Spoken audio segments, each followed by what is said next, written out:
Welcome to This Explainer. We're jumping right in today, diving into the exact biological processes that keep your cells and really our entire planet alive and energized. If you've ever stopped to wonder how the food on your plate actually powers your muscles, your brain, and literally every move you make, well, you're in the perfect place. Today, we're exploring the molecules of life across four main areas: the quest for energy, photosynthesis, respiration, and finally, the perfect biological cycle. All right, let's start with section one, the quest for energy. So, where does your cellular energy actually come from? I mean, since you're made up of organs and tissues that are entirely built from microscopic cells, we kind of have to ask how those foundational building blocks get the juice they need to perform their daily functions. Every single one of your cells is constantly working, synthesizing molecules, transporting materials, just keeping you alive. But they don't generate energy out of thin air, right? They need fuel. They need the macronutrients that we eat, like carbohydrates, proteins, and fats. But if we trace those macronutrients back to their absolute original source, where do they actually come from?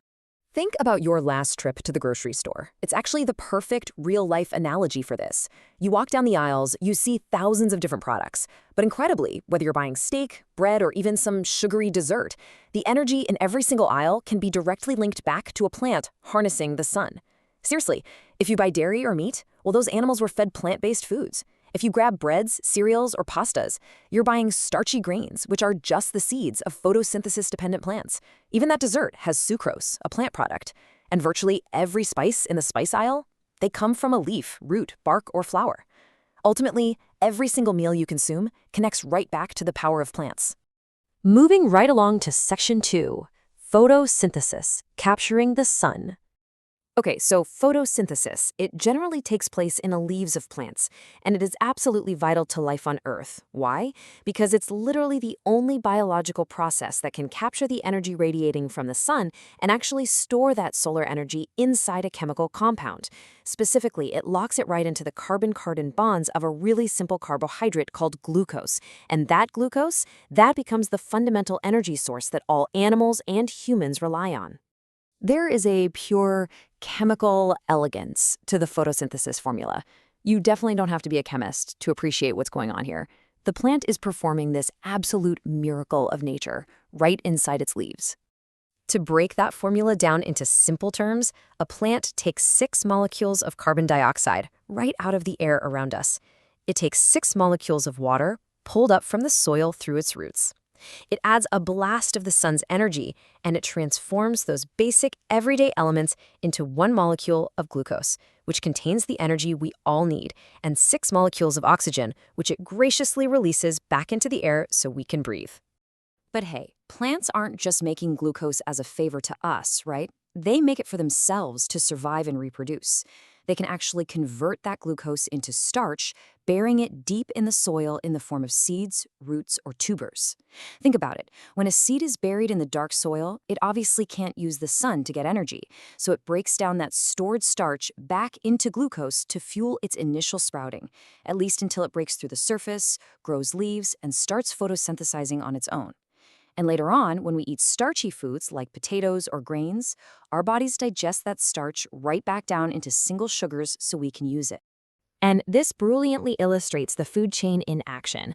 Let's trace the path of that energy for a second. Imagine a predator, like a wolf, preying on a deer.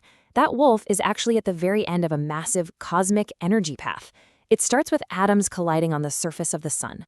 That collision creates visible light that travels through the vacuum of space to Earth. A plant uses that light for photosynthesis to grow vegetation, a deer consumes the vegetation, storing the energy in its body, and finally the wolf eats the deer. So wild as it sounds, the wolf is ultimately just receiving a portion of energy that originated millions of miles away on the sun. That brings us to section 3, respiration, unlocking the energy. Just like plants have their special trick, we've got ours. It's called cellular respiration. This is an aerobic pathway, meaning it requires oxygen, which, by the way, is the whole reason you're breathing right now. Cellular respiration takes the oxygen we breathe and the glucose from the food we eat to generate energy.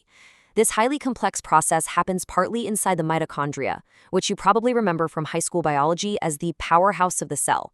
Now, during this metabolic process, the energy from our food isn't just released randomly.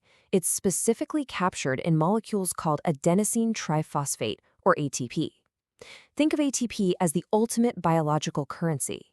Just like you need money to pay for groceries at the store, your cells need ATP to pay for every physical action you take. Muscle contractions, nerve impulses, synthesizing new tissues, all of it costs ATP. So here's the chemical formula for cellular respiration. It takes glucose plus oxygen and yields carbon dioxide, water, and energy in the form of ATP and heat. As you hear those components, you might start noticing something kind of familiar about these specific molecules. Keep that thought in the back of your mind for just a second. Let's break this down into plain terms, just like we did with the plant. Our cells are taking 1 molecule of glucose and 6 molecules of oxygen. Through the stages of cellular respiration, they break those molecules apart and rearrange them to produce 6 molecules of carbon dioxide, 6 molecules of water, and that all-important ATP energy, with just a little bit of heat lost in the process. Now, glucose is the ideal starting substance for this, for sure, but our bodies are incredibly adaptable survival engines. We don't just eat pure glucose, right? We eat a huge variety of foods. Complex carbohydrates, like those starches we discussed earlier, are easily broken down into glucose to enter this pathway. But what if you eat a high-fat or high-protein diet? Well, your body can handle it. Fats and proteins can absolutely be used to fuel cellular respiration too. They just have to be modified by the body first. This incredible adaptability is exactly why low-carb diets actually work. Your cellular engine just switches gears. Which perfectly sets up Section 4, the perfect biological cycle. Let's zoom back out to a planetary scale and compare photosynthesis and cellular respiration head-to-head. Remember that familiar feeling we just talked about? Well, think about what photosynthesis uses: carbon dioxide, water, and energy from the sun. Now look at what cellular respiration produces: carbon dioxide, water, and energy as ATP. Notice what photosynthesis produces: glucose and oxygen. And what does cellular respiration use? Exactly, glucose and oxygen. This right here is the fundamental, mind-blowing truth of biology. Cellular respiration is the exact chemical opposite of photosynthesis. It's a flawless, interlocking system. What one reaction produces, the other perfectly uses. Because each process starts exactly where the other ends, they form an infinite, self-sustaining loop. To truly understand the importance of this, sometimes you have to imagine a world without it. What happens if this cycle breaks?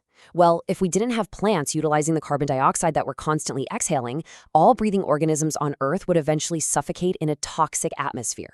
Conversely, if photosynthetic organisms like trees, grass, and ocean algae just disappeared, the entire base of the food chain would vanish. Mass starvation would instantly follow. Without this vital connection, life as we know it would literally cease to exist. I really hope this explainer helped you see the incredible biological engine that's running our world. You are an active participant in an ancient, cosmic exchange of energy every single second of your life. So I'm going to leave you with this thought. Next time you take a bite of food, or even just take a deep breath, ask yourself, how are you participating in this infinite solar-powered loop right now? Keep questioning how